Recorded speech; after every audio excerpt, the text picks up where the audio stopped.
কারণ তারা কট্টরপন্থী এবং এই দুইজন নেতানিয়াহুকে আরো উস্কাচ্ছে যে হামলা করার জন্য।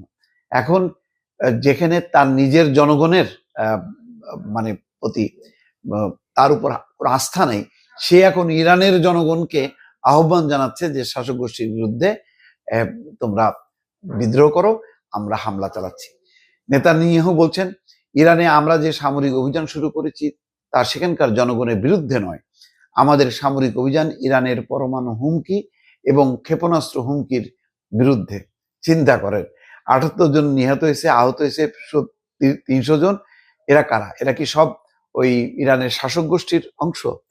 এবং এই ধরনের ভয়ঙ্কর হামলা, যেখানে দুটি বাহিনীর শীর্ষ কর্মকর্তা প্রধান নিহত হয়েছে, মোট ২০ জন কমান্ডার এবং তার মধ্যে ৬ জন পরমাণু বিজ্ঞানী আছে, তারা নিহত হয়েছে। তাদেরকে নিহত করে বেসামরিক এলাকায় হামলা চালিয়ে এখন নেতানিয়াহু ইরানের জনগণকে উস্কানি দিচ্ছে যে তোমরা বিদ্রোহ করো, যেখানে তার নিজের জনগণ তাকে চায় না। সেটা সেই দৃষ্টি ফেরাতে তিনি এখন ইরানের জনগণের প্রতি আহ্বান জানাচ্ছেন। কত হাস্যকর বিষয় দর্শক। ভালো থাকবেন। আল্লাহ হাফেজ।